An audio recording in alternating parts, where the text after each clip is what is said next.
আজকে মন্ত্রী এমপিরা যাদের এক সময় ব্যাংকের অ্যাকাউন্ট ছিল না তারা আজকে ব্যাংকের মালিক হয়ে গিয়েছে।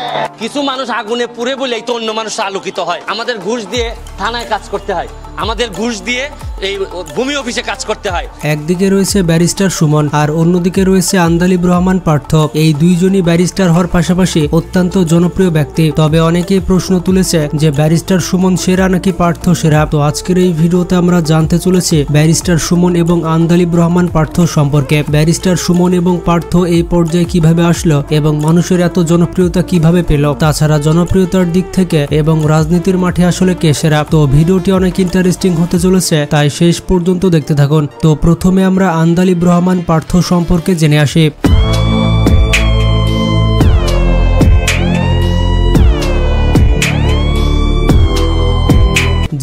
তিনি রাজনীতির মাঠে কিভাবে আসলেন এবং কিভাবে এত জনপ্রিয়তা পেলেন। বন্ধুরা, আন্দালিব রহমান পার্থকে বাংলাদেশের অন্যতম সেরা একজন রাজনীতিবিদ ধরা হয়। মাননীয় স্পিকার, আমি আপনাকে কিছু ডিজিটাল দুর্নীতির স্যাম্পল দিতে চাই। তার নানা রকম গুণাবলী দিয়ে তিনি সোশ্যাল মিডিয়াতে ব্যাপক জনপ্রিয়। তিনি বিভিন্ন টক শো, ইন্টারভিউ এবং সোশ্যাল মিডিয়ায় সরকার দলের বিভিন্ন ধরনের যৌক্তিক সমালোচনার মাধ্যমে টেলিভিশন, গণমাধ্যম সহ সামাজিক যোগাযোগ মাধ্যমে ব্যাপক জনপ্রিয়তা পেয়েছেন। তিনি শুধুমাত্র আলোচিত নন, নানা রকম সংগ্রামী কাজের জন্য অনেকের কাছে সমালোচিত বটে।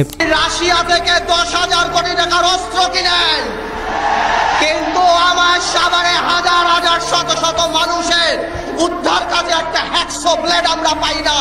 তিনি একাধারে রাজনীতিবিদ, শিক্ষাবিদ এবং আইনজীবী। তার রাজনৈতিক ক্যারিয়ার খুব বেশি লম্বা নয়, তবে ইতিমধ্যে তিনি পেয়েছেন বিপুল পরিচিতি। আপনি এমপি হতে পারবেন না পারবেন না সেটা তো জনগণ ঠিক করবে। তার পিতাও একজন রাজনীতিবিদ ছিলেন। তার পিতার নাম হচ্ছে নাজিউর রহমান মঞ্জুর। তিনি জাতীয় পার্টির মহাসচিব, এর পাশাপাশি সরকারের মন্ত্রী ছিলেন। আন্দালিব রহমান পার্থ 1974 সালে বাংলাদেশের ধানমন্ডিতে জন্মগ্রহণ করেন। তিনি পিতামাতার প্রথম সন্তান ছিলেন এবং পরিবারে তার দুইজন ভাই রয়েছে। তার বড় ভাইয়ের নাম হচ্ছে ডক্টর আশিকুর রহমান এবং তার ছোট ভাইয়ের নাম হচ্ছে অঞ্জন। পেশায় তিনি একজন ব্যারিস্টার। এছাড়া আন্দালিব রহমান পার্থর বাবা একজন মুক্তিযোদ্ধা ছিলেন। তিনি হোসেন মোহাম্মদ এরশাদের দল জাতীয় পার্টি ছেড়ে বাংলাদেশ জাতীয় পার্টি বা বিজেপি প্রতিষ্ঠা করেন। এই নাজিউর রহমান মঞ্জুর ছিলেন বাংলাদেশের সাবেক মন্ত্রী এবং ঢাকা সিটি কর্পোরেশনের মেয়র। এর পাশাপাশি বাংলাদেশ জাতীয় পার্টি বা বিজেপির প্রতিষ্ঠা চেয়ারম্যান। পার্থের মায়ের নাম হচ্ছে শেখ রেবা রহমান। তিনি বঙ্গবন্ধু শেখ মুজিবুর রহমানের ভাইজি। আন্দালিব রহমান পার্থ তিনি বিয়ে করেছেন 2000 সালে। বঙ্গবন্ধুর ভাতিজা শেখ হেলালের মেয়ে শেখ সায়রা রহমানকে তিনি বিয়ে করেন। বর্তমানে তাদের ঘরে 3টি সন্তান রয়েছে। আমি হিসাবে আমি এতটুকুই বলতে চাই যে অত্যন্ত আন্ডারস্ট্যান্ডিং আলহামদুলিল্লাহ, আর কেয়ারিং। সাধারণত সে একজন রাজনীতিবিদ। আন্দালিব রহমান পার্থ এলএলবি করার আগে প্রথমে সেন্ট জোসেফ হাই স্কুলে পড়াশোনা করেন। পরবর্তীতে তিনি পড়াশোনা করেছেন গভর্নমেন্ট ল্যাবরেটরি হাই স্কুলে। এছাড়া তিনি ইংল্যান্ডের ওলভারহ্যাম্পটন বিশ্ববিদ্যালয়ের ছাত্র ছিলেন। এরপর 1997 সালে তিনি বারেট ল করেন। এরপর তিনি দেশে ফিরে আসেন আর ব্যারিস্টার রফিকুল হকের তত্ত্বাবধানে একজন শিক্ষানবিশ হিসেবে যোগদান করেন এবং টানা 3 বছর তার সাথেই কাজ করেছেন। সময় আসবে, কে ক্ষমতায় আসবে তা বলতে পারি না। ওনাদের কিন্তু প্লেনের ভিউ কার্ড দেখতে হবে 10 বছর পর, বাইরে যেতে পারবে না। বর্তমানে তিনি ঢাকাতে একজন আইনজীবী হিসেবে কাজ করছেন এবং ঢাকায় অবস্থিত ব্রিটিশ স্কুল অফ ল এর প্রিন্সিপালের দায়িত্ব পালন করছেন। পার্থ আমার বড় ছেলে, তখন ওর বাবার ইচ্ছা ছিল মনে মনে ওকে ব্যারিস্টার বানাতে। 96-তেও ব্যারিস্টার হয়ে দেশে ফিরল। আন্দালিব রহমান পার্থর পরিবার সরাসরি রাজনীতির সাথে জড়িত রয়েছে। একদিকে তার বাবা এবং অন্যদিকে তার মামাও ছিলেন একজন প্রখ্যাত রাজনীতিবিদ। তাদের পরিবারে সবসময় যাতায়াত করত অনেক বড় বড় রাজনৈতিক নেতারা। মূলত তার বাবার হাত ধরেই তিনি রাজনীতি অঙ্গনে প্রবেশ করেন। আন্দালিব রহমান পার্থ সবসময় তার বাবার সাথেই থাকতেন। তার বাবার সাথে বিভিন্ন অনুষ্ঠানে যেতেন এবং এটা লক্ষ্য করতেন যে সাধারণ মানুষেরা তার বাবাকে কতটা ভালোবাসে এবং ভরসা করে। 2000 সাল থেকে তিনি তার বাবার সাথে রাজনীতিতে পা রাখলেও অনেক আগে থেকেই তিনি তার বাবার কাছ থেকে রাজনীতি শিখেছেন। তিনি রাজনীতিবিদ, ব্যারিস্টার হওয়ার পাশাপাশি একজন ভালো বক্তা হিসেবে মানুষের কাছে ভালোবাসা কুড়িয়েছেন। আন্দালিব রহমান পার্থ সবার প্রথমে আনুষ্ঠানিকভাবে বক্তব্য দেন 1996 সালে ঢাকার তেজগাঁওয়ে। এরপর 2001 সালে পুরোদমে তিনি রাজনীতিতে নেমে আসেন এবং কাজ শুরু করেন নিজ এলাকা ভোলাতে। পিতার গড়া রাজনৈতিক দল বাংলাদেশ জাতীয় পার্টি বা বিজেপিতে তার কোনো পদ পদবি ছিল না তখনও। প্রথমে তিনি কর্মী হিসেবে কাজ করা শুরু করেন এবং অল্প দিনে মানুষ তাকে গ্রহণ করে নেয়, তাকে নির্বাচন করতে অনুপ্রেরণা যোগায়। বিজেপি তখন 4 দলীয় জোটে প্রার্থী নির্বাচন করতে চান ভোলা 4 আসনে, কিন্তু এই জোটের মনোনয়ন তিনি পাননি। তাই স্বতন্ত্র প্রার্থী হিসেবে তিনি মনোনয়ন দাখিল করেন, তবে শেষ পর্যন্ত নির্বাচন হয়নি। তখন এসেছিল 111। এরই মধ্যে 2008 সালের 6 এপ্রিল আন্দালিব রহমান পার্থর বাবা নাজিউর রহমান মঞ্জুর মারা যান এবং তারপর পার্থ দায়িত্ব নেন বাংলাদেশ জাতীয় পার্টির। ওই বছর ডিসেম্বরে অনুষ্ঠিত নবম জাতীয় সংসদ নির্বাচনে পিতার নির্বাচনী আসন ভোলা 1 আসন থেকে 4 দলীয় জোটের প্রার্থী হয়ে আন্দালিব রহমান পার্থ নির্বাচন করেন এবং এই নির্বাচনে আন্দালিব রহমান পার্থ বিজয়ী হন। তিনি 2009 সাল থেকে 2014 সাল পর্যন্ত সংসদীয় স্থায়ী কমিটির সদস্য ছিলেন। এরপর 2014 সালের নির্বাচনে তার দল বিএনপির নেতৃত্বে এই নির্বাচন বয়কট করেছিল। এরপর 2018 সালে একাদশ জাতীয় সংসদ নির্বাচনে তিনি ঢাকা 7 আসনে ঐক্যফ্রন্ট এবং 20 দলীয় জোটের প্রার্থী হয়েছিলেন। তিনি ঢাকা 17 এবং ভোলা 1 আসনে মনোনয়নপত্র সংগ্রহ করেছিলেন। তো এতক্ষণ আপনারা জানতে পারলেন আন্দালিব রহমান পার্থ সম্পর্কে। তখন বাবার হাত ধরে আসলে রাজনীতিতে আসা, তখন থেকে একটু অ্যাক্টিভলি কাজ করি। প্রথমে আপনারা হয়তো জানেন না, আমি কিন্তু স্বতন্ত্র প্রার্থী ছিলাম 2006 সালে।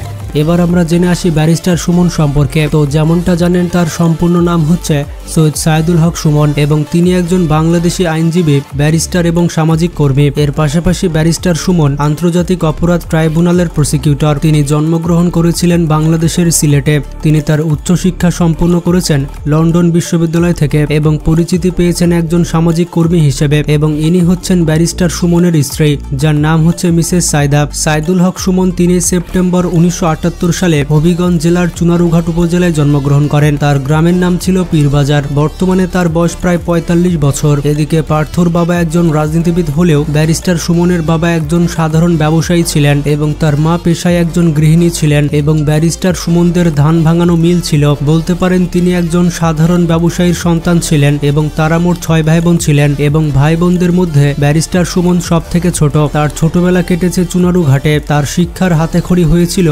স্থানীয় কেজি স্কুলে। এরপর তিনি ভর্তি হন দক্ষিণাচরণ পাইলট হাই স্কুলে। এখান থেকে ব্যারিস্টার সুমন এসএসসি পাশ করেন। এরপর তিনি ভর্তি হন ঢাকা কলেজে, আর এই ঢাকা কলেজ থেকে তিনি এইচএসসি পাশ করেন। পরবর্তীতে তিনি চান্স পান ঢাকা বিশ্ববিদ্যালয়ে এবং ঢাকা বিশ্ববিদ্যালয়ে তিনি ভর্তি হন মার্কেটিং বিভাগে। ব্যারিস্টার সুমন মার্কেটিং ডিপার্টমেন্টে বিবিএ এবং এমবিএ সম্পন্ন করেন। পরবর্তীতে তিনি সিটি ল স্কুল থেকে বার ভোকেশনাল অধ্যয়ন শুরু করেন। পরবর্তীতে ব্যারিস্টার সুমন লন্ডন বিশ্ববিদ্যালয় থেকে লয়ের উপরে ডিগ্রি লাভ করেন। বর্তমানে তিনি আন্তর্জাতিক অপরাধ ট্রাইব্যুনালের প্রসিকিউটর হিসেবে দায়িত্ব পালন করছেন। 2004 সালে তিনি প্রথমবারের মতো লন্ডন বিশ্ববিদ্যালয়ে পড়াশোনা শুরু করেন। এরপর 2008 সালে পড়াশোনা শুরু করেন লন্ডনের সিটি ইউনিভার্সিটিতে। পরবর্তীতে 2010 সালে সৈয়দ রেজাউল রহমানের সহযোগী হয়ে শিক্ষানবিশ হিসেবে কাজ শুরু করেন। 2019 সাল থেকে তিনি বাংলাদেশের বিখ্যাত ব্যারিস্টার হিসেবে খ্যাতি পান। ব্যারিস্টার সুমন ইন্টারভিউয়ে বলে থাকেন তিনি ঢাকা ইউনিভার্সিটি থেকে বিবিএ এবং এমবিএ করার পর যে কোনো চাকরিতেই ঢুকতে পারতেন, কিন্তু ছোটবেলা থেকে তিনি স্বাধীন চেতা। তিনি বলে থাকেন বিবিএ এমবিএ করার পরও তার মনে হয়েছে দেশের জন্য কাজ করতে গেলে স্বাধীন একটা পেশার প্রয়োজন এবং আইনজীবী পেশার মধ্যে তিনি সেই স্বাধীনতা খুঁজে পান। তাছাড়া তিনি চিন্তা করে দেখেছিলেন ব্যারিস্টার হলে বাংলাদেশে এর গ্রহণযোগ্যতা একটু বেশি। বাংলাদেশে ব্যারিস্টারদেরকে এখনো পজিটিভলি গ্রহণ করা হয়। এর জন্য তিনি চেষ্টা করে দেখেছিলেন যে তিনি ব্যারিস্টার হতে পারেন কিনা। পরবর্তীতে অনেক পরিশ্রম করার পর এবং ভাগ্যতার সাথে থাকার কারণে তিনি একজন ব্যারিস্টার হয়ে যান। ব্যারিস্টার সুমন বলেন তিনি যখন ইংল্যান্ডে যান তখন তার আত্মীয় স্বজন তাকে তেমন সাহায্য করেছিল না। একজন সিলেটি হিসেবে আত্মীয় স্বজনদের কাছ থেকে যেমন সাহায্য পাওয়ার কথা তেমন সাহায্য তিনি পাননি, যার কারণে ইংল্যান্ডে গিয়ে তিনি বাস্তবতার মুখোমুখি হন। তিনি ইংল্যান্ডে গিয়ে একজন ট্রলিম্যানের কাজ করেছিলেন, বাংলাদেশে যাকে আমরা কুলি বলে থাকি। বিমানবন্দরে যখন ভিআইপিরা ট্রলি ফেলে যেত তখন তিনি সেই ট্রলিগুলো এক জায়গায় করে রাখতেন। ব্যারিস্টার সুমন বলে থাকেন তিনি একজন কুলির কাজ করেছেন, এটা তিনি সবসময় বলে থাকেন। এছাড়া তিনি বলে থাকেন যদি কেউ চুরি না করে কিংবা কারো হক নষ্ট না করে তাহলে পৃথিবীতে কোনো কাজই ছোট নয়। তিনি ইংল্যান্ডে কুলির কাজ করার পাশাপাশি